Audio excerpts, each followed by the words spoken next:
princesses! Today I'm going to be showing you this little makeup look that I created using some products from Rom&nd's Anne of Green Gables collection. This super cute little gift set was sent to me as a gift from Stylekorean. They weren't expecting me to make a video out of it or anything, or asking me to make a video about it. I just thought that this would be a really cool thing to show you guys. So the gift set comes in this little VHS box, which I think is really cute. This slides out and then you have a few little postcards, which I think are really cute, but I never do postcards, so look at how adorable they are though. Just so cute. And then on the inside you've got a shadow palette, 2 blushes, and then one lipstick. The thing that I really like about this is that it's color coordinated. So everything is the same sort of like reddish brown tones, so that makes it super easy and cohesive, because Anne of Green Gables does do other shades for this collection, so they have picked up these specific already brown shades to use in the collection, and I just think that it's like the most genius thing ever. I absolutely love it. So if you would like to see how I achieve this look minus the weird bangs at the moment, yes, I know, strange, then just keep watching. So we're going to start out with the eyeshadow. I'm going to be using this lighter brown all through the crease, this reddish brown in the outer third-ish, a little bit of darkening with the darker brown, and then I'm going to put the glitter probably on the lid. I'm going to see how glittery it is before I try and put it in the inner corner though, because I don't want to get the glitter actually in my eye. So to blend out the crease, I'm going to be using my Zoeva 228 Luxe Crease Brush, which is my only... Is it my only blending brush? I think I have a Real Techniques one as well, but I pretty much solely use this one. It's so good. You know what I should have done? I should have done what I normally do and test it out on my not so good eye to start with. Oops. Oh well. So this is looking like a nice little transition color. It's quite like a warm toned light brown, which works really well for me. I don't like my lighter brown color, and basically each quad that I get usually has a light brown crease color, because it's just kind of the formula that you get on most Kbeauty quads, or even like 6s and 9 palettes. Any palette usually has a brown colour meant for the crease, which is great. And this one works really well for me because it's not too pigmented. I'm not super great with eyeshadow. I guess I'm getting better, but I still wouldn't say I'm super great at it. Normally, like for an everyday look, I would just use the colour like this all over the lid, up into the crease, and then use like a sparkly glitter on the lid. So yeah, this one would be a great everyday colour brown for me. It's a nice warm tone. So then, still using this little shader brush, I'm going to be taking that red brown colour and putting that in the outer third. Let's see how that goes. Might be terrible, might be great. I'm not usually a fan of the red browns, but I did want to include it because it seemed much more interesting than the other browns, even though the other browns are what I would generally wear. So this is quite a nice, almost like I would say brick brown. So I'm covering the outer third, bringing that into the crease a little bit, and then up and over a bit to blend it. I'm also going to blend it across into the rest of the eyelid, so when I put the glitter on top, there is some kind of colour underneath, even if it is just a very light wash of that colour. I'm also going to take this onto the lower lid in the outer half. Then I'm just taking a bit more of that lighter brown, and I'm going to blend out the red brown. It's easier for me to do this than it is to just continue trying to blend out the red brown into the crease.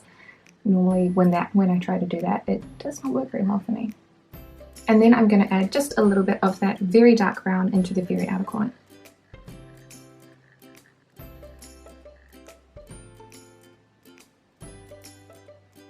And a little bit more.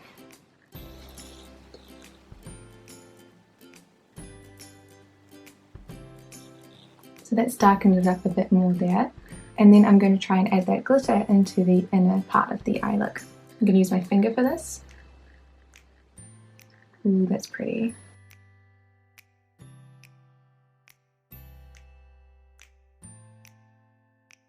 That is very pretty. The glitter doesn't really have much pigment, which I had assumed, which is why I put a bit more of the shadow underneath.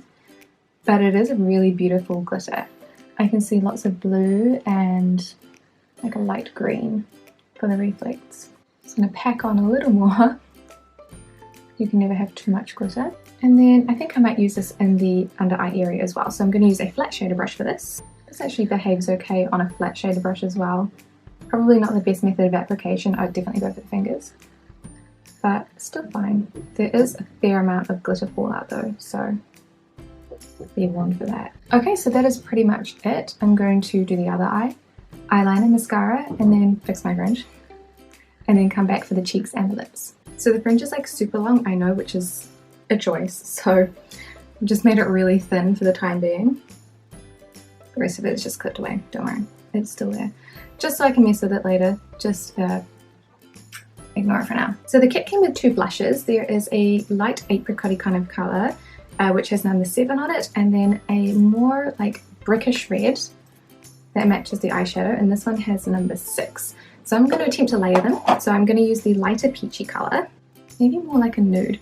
I'm going to use this quite broadly, so I'm going to be putting it like on, where's an hair gone? On around about like that part of the cheek. I just scratched it on something and I don't know what I scratched it on. There's a big gouge mark out of it. But I'm sure I'll find out. Whoa, that was pigmented. I'm sure I'll find out where I scratched that later when I find the pigment on it. So that was way darker than I anticipated. I thought that was going to be a very pale colour. So we're just blending it out pretty much all over the cheek, which is like a very youthful look. Pretty colour. Not particularly my cup of tea, but still very pretty nonetheless. I feel like this video is going to be like a whole bunch of just me being like, it's pretty, but it's not for me, but it's pretty. So just doing the same with the other cheek. We're doing a really broad application, and then we're going to do like a little point with this colour. So this one is quite deep. So I'm just going to tap off just a tiny amount, considering how pigmented the other one was. And I'm going to put that right in the centre there. So it's just kind of like on the apple-y part, if you were to smile. And I'm just patting it in like this. Same thing on the other side.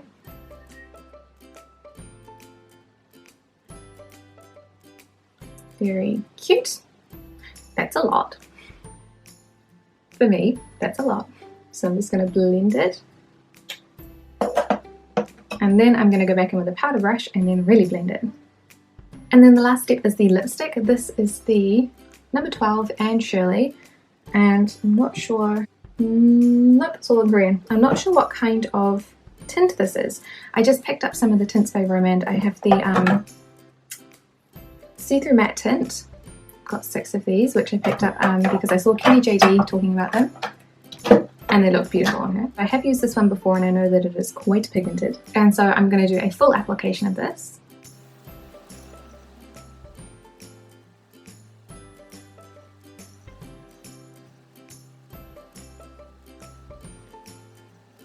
So this is quite a sheer application of this colour, so I'm going to darken it up in the middle as well. And then we have a little bit of a gradient-ish effect without actually doing a whole gradient. That is the whole look from the Rom&nd collection from Anne of Green Gables. I feel like this would definitely look better for me if my hair wasn't so weird at the moment, but that's okay.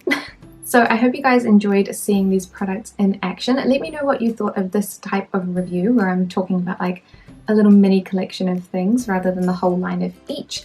And yeah, not every brand comes out with this style of release where they just do like a little collection, but I did really enjoy using it because all of the colors are really cohesive. So like the lipstick goes with the blush and the blush goes with the eyeshadow and everything kind of ties in so you can get a really beautiful look. So this is like, I guess, the red browns that they would have picked out of everything. And even though red browns are not my cup of tea, I can appreciate the fact that this is a really well thought out little gift set and that the colors are beautiful and the formula is so beautiful for everything. Especially, I'm obsessed with this lip tint. I don't know what the formula is, but I know that I really like it. It's just so smooth on the lips and so flattering on dry, flaky lips. I also really like the blushes. I think that they were much more pigmented than expected, but they blended so easily, and even though I applied way too much at the beginning, I was easily able to salvage the look. And the eyeshadows are also beautiful, super easy to blend, so if you are a newer beginner with eyeshadows, they're one that I would recommend as well. So I didn't feel like I messed anything up, or if I did mess something up, I was easily able to correct it without having to like remove the whole eye look. So thank you guys so much for watching, and thank you so much to Stylekorean for sending this out as a surprise gift. I very much enjoyed using it. But thank you guys so much for watching, and I will see you in the next video.